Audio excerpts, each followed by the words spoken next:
Again, a very warm welcome to all the students, and today we are going to start the fifth part of the story, The Enemy.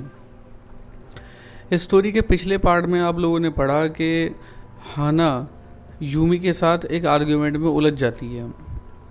Actual में क्या होता है कि हाना और doctor Saido, जैसे कि हम स्टोरी में शुरुआत से पढ़ते आए हैं, ये जो फॉरेनर है अमेरिकन, इसकी हेल्प करना चाहते हैं, इसलिए वो उसको अपने घर में शेल्टर दे देते हैं। लेकिन उनके जो घर के सर्वेंट्स हैं वो इस चीज़ को समझते नहीं हैं, वो इस चीज़ को अंडरस्टैंड नहीं कर पाते हैं और वो अपने मालिकों के ख़िलाफ़ खड़े हो जाते हैं।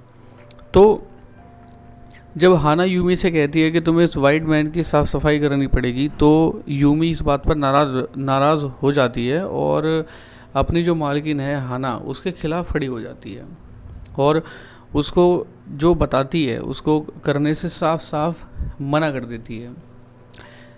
हाना भी बड़े पोलाइटली उसको मना कर देती है। ठीक है, मतलब उसके जवाब को एक्सेप्ट कर लेती है कि ठीक है, आप नहीं करना चाहते, कोई बात नहीं, आप दूसरे काम जो है उनको करिए और इस काम को मैं खुद देख लूँगी।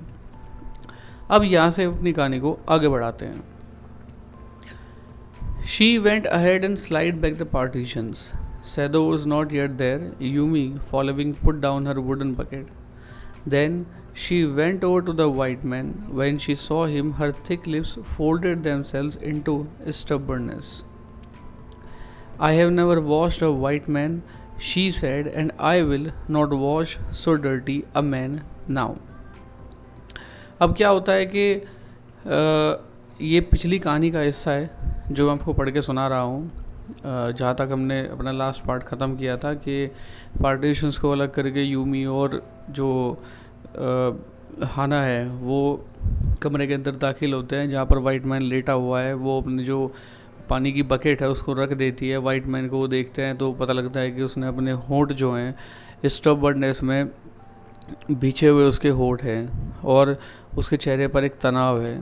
तो उसको देखने के बाद में वो कहती है कि मैंने अपनी ज़िंदगी में आज तक कभी भी किसी वाइट मैन को मतलब कांटेक्ट में नहीं आई हूँ और इतना गंदा तो मैंने कभी देखा नहीं है। तो इस बात पर दोनों का फिर आर्ग्यूमेंट हो जाता है। तो फिर उससे कहती है हाना कि ठीक है, अगर तुम नहीं करना चाहती तो कोई बात नहीं, इसको मैं कर लूँगी, तुम जाके कोई दूसरा काम देखो, तुम कोई दूसरा काम देखो। और वो फिर वहाँ से चली जाती है। At once Yumi left the room, but this left Hana with the white man alone. She might have been too afraid to stay. Had not her anger at Yumi's stubbornness now sustain her. अब क्या होता है कि Yumi कमरे से निकल जाती है और हाना उस वाइट मैन के साथ वहाँ अकेली रह जाती है। हो सकता है कि मतलब हाना पहले डरी हुई थी उस वाइट मैन को लेकर के, लेकिन अब जो यूमी की स्टबर्डनेस है, अब उस स्टबर्डनेस से वो सस्टेन हो चुकी है, उसको उस वाइट मैन से डर नहीं लगता। Stupid Yumi, she मटर्ड fiercely, is this anything but a man and a wounded helpless man. बेवकूफ़ यूमी, वो बहुत बताती है, मतलब गुस्से में। एक इंसानी तो है, एक आदमी तो है, और वैसे बेचारा हेल्पलेस घायल आदमी है। In the conviction of her own superiority, she bent impulsively and united the knotted rugs that kept the white man covered. When she had his breast bare, she dipped the small clean towel that Yumi had brought into the steaming hot water and washed his face carefully. The man's skin, though rough with exposure, was of a fine texture and must have been very blunt when he was a child. अब वो क्या करती है कि जो उसके कपड़े हैं जो उसने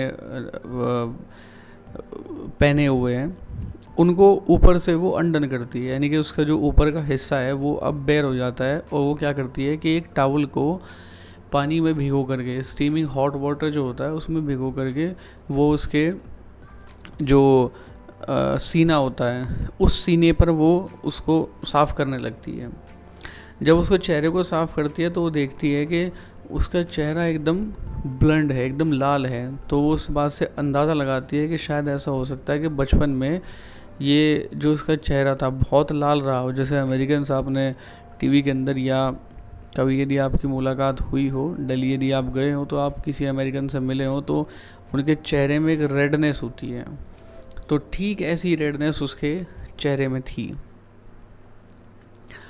While she was thinking these thoughts, though not really liking the man better now that he was no longer a child, she kept on washing him until his upper body was quite clean.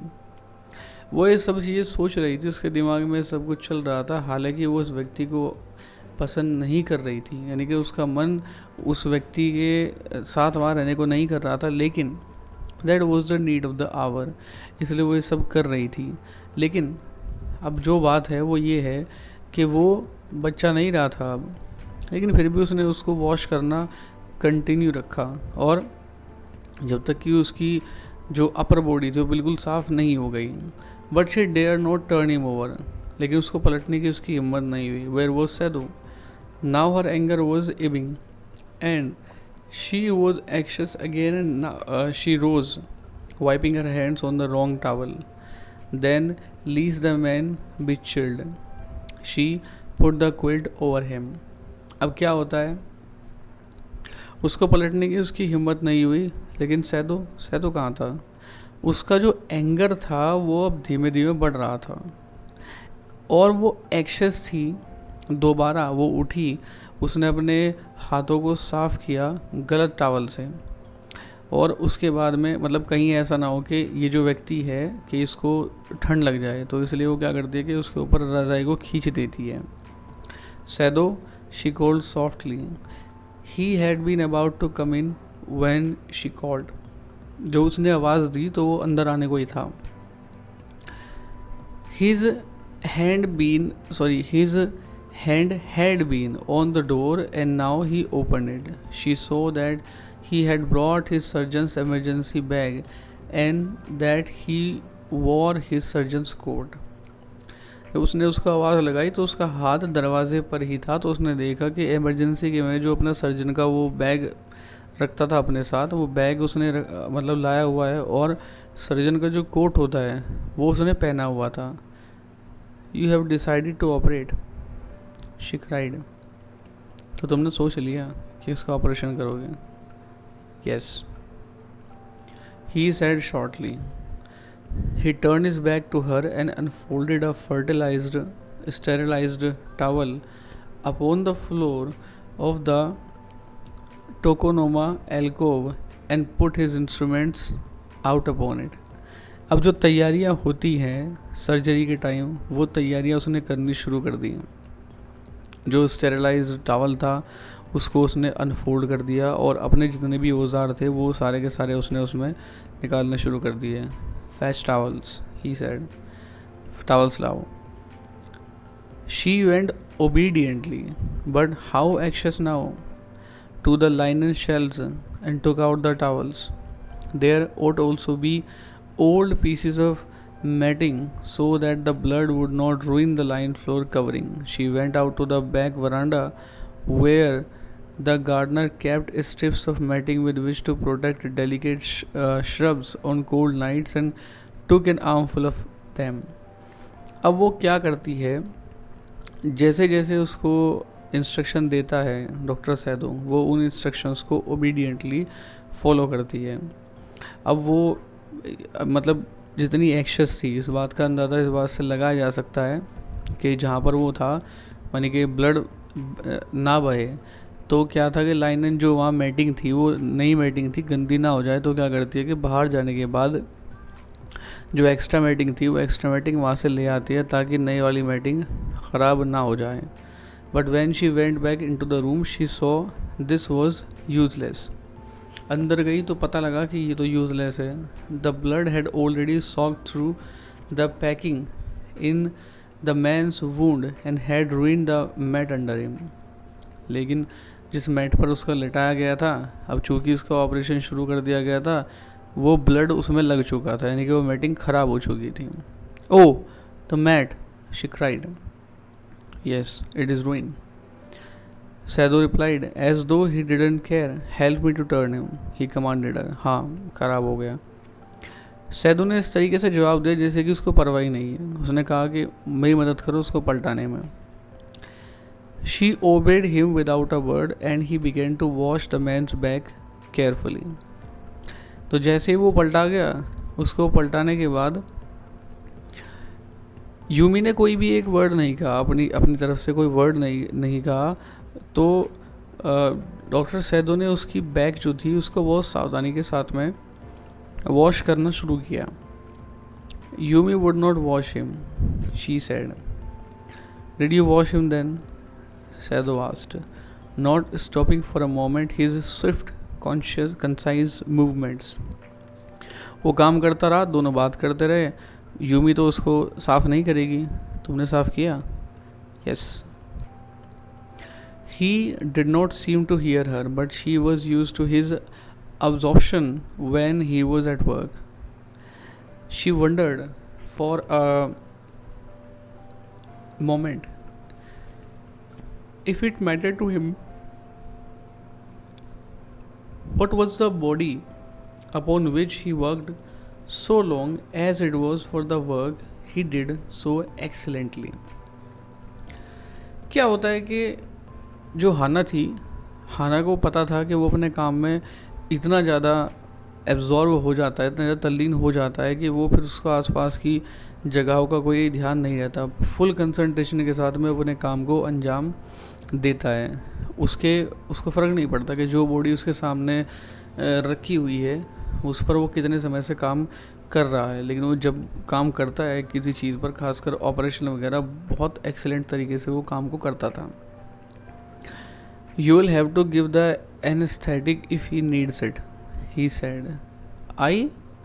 She repeated blankly, but never have I. It is easy enough, he said impatiently. अब हाना को instruction दिया जाता है कि उसको anaesthetic देना पड़ेगा अगर ज़रूरत पड़ती है। तो हाना ने कहा मैंने तो कभी एनेस्थेटिक मतलब दिया ही नहीं। तो सैदो कहता है बड़ा इम्पेशेंट होकर के कि तुम दे पाओगी, बहुत ईजी है, कोई परेशानी है नहीं। He was taking out the packing now and the blood began to flow more quickly. He peered into the wound with the bright surgeon's light fastened on his forehead. The bullet is still there, he said with cold interest. Now I wonder how deep this rock wound is. If it is not too deep, it may be that I can get the bullet, but the bleeding is not superficial. He has lost much blood. अब आप screen पर देख सकते हैं कि सैदो किस तरीके से उसको ऑपरेट कर रहा है और उसके फोरहेड पर सर्जन का जो लाइटिंग के लिए लगा होता है इंस्ट्रूमेंट, वो you can see on the screen. अब क्या होता है कि उसने अपनी पैकिंग को खोलना शुरू किया। अब दिक्कत क्या थी कि जो ब्लड था वो लगातार बहुत तेज़ी के साथ बह रहा था। उसने घाव में झांक करके देखा तो उसने कहा कि देखो अब भी इसके अंदर गोली है। तो कहता है कि मुझे इस बात का कोई आश्चर्य नहीं है कि इसके घाव को इन चट्टानों ने कितना ज़्यादा नुकसान पहुंचाया है। अगर घाव ज़्यादा गहरा नहीं है तो मैं गोली को आराम से निकाल सकता हूं, लेकिन ये जो ब्लीडिंग है, ये ब्लीडिंग बड़ी ख़तरनाक है, इसका बहुत सारा खून बह चुका है। At this moment Hannah choked. अब ये जो मोमेंट आया इसमें हाना जो है कुछ बोल नहीं पाई। He looked up and saw her face the colour of sulphur. उसने ऊपर देखा और उसके चेहरे में उसे ऐसा लगा जैसे उसके चेहरे का रंग सल्फर के कलर जैसा हो गया था। डोंट फेंट, he said sharply. He did not put down his exploring instruments. If I stop now, the man will surely die. She clapped her hands to her mouth and leaped up and ran out of the room. Outside in the garden, he heard her retching, but he went on with his work. अब देखिए होता क्या है कि ये जो operation था बड़ा ही कॉम्प्लेक्स ऑपरेशन था, और जिस तरीके से उसका ऑपरेशन किया जा रहा था, घाव था, एक बहुत दर्दनाक कंडीशन में था, खून बहे जा रहा था।